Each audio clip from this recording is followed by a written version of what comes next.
పాకిస్తాన్, ఆఫ్ఘనిస్తాన్ల మధ్య యుద్ధం ఎవడూ ఊహించలేదు అసలు. అమెరికా తాలిబాన్లని తరిమేసి ఆఫ్ఘనిస్తాన్‌లో ప్రభుత్వ ప్రజల పాలన బెట్టి, అక్కడ ఉన్నటువంటి పాలకుడు అక్కడ ఉండగా, మళ్ళీ తాలిబాన్లు పుంజుకుంటారని ఎవరు అనుకోలే. కానీ తాలిబాన్లను కాపాడి, పాకిస్తాన్ పెంచి, పోషించి వాళ్ళ దేశంలో కరెక్ట్‌గా అమెరికా తిరిగి వెళ్తాననగానే తాలిబాన్లని ఉసిగొల్పింది. తద్వారా తాలిబాన్ల పాలన ఆఫ్ఘనిస్తాన్ మీద ఆధిపత్యం కూడా తనదే అనుకుంది. కానీ తాలిబాన్లు శుభ్రంగా పాకిస్తాన్‌ని వాడుకుని, ఆ పైన ఆ దేశాన్ని తీసుకున్న తర్వాతన పాకిస్తాన్‌ని తరిమేస్తున్నారు.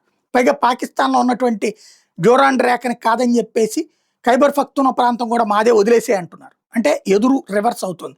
ఇప్పుడు అదే ఆఫ్ఘనిస్తాన్, ఆఫ్ఘనిస్తాన్‌కి సంబంధించి టీడీపీ వాళ్ళు పాకిస్తాన్ మీద యుద్ధం చేస్తున్నారు కాబట్టి, పాకిస్తాన్ టీడీపీ తీవ్రవాదుల్ని కంట్రోల్ చేయడానికి ఏకంగా ఆఫ్ఘనిస్తాన్ మీదనే దాడి చేసేటప్పటికి ఇద్దరి మధ్య ప్రారంభమైనటువంటి యుద్ధం సన్నగిల్లింది.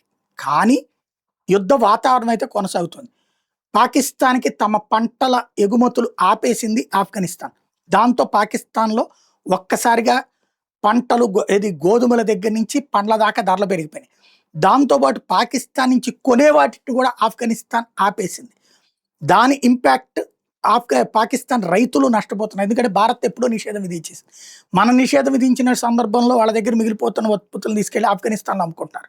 అక్కడ ఓ పెద్ద సమస్య ఏర్పడింది. ఇప్పుడేంటంటే పాకిస్తాన్ తయారు చేసి అమ్ముతున్నటువంటి మందులు చండాలంగా ఉన్నాయట.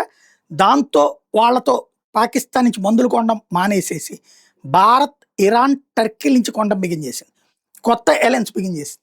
ఇది పాకిస్తాన్ డ్రగ్స్ ఫ్యాక్టరీకి అతిపెద్దదైనటువంటి సంక్షోభం.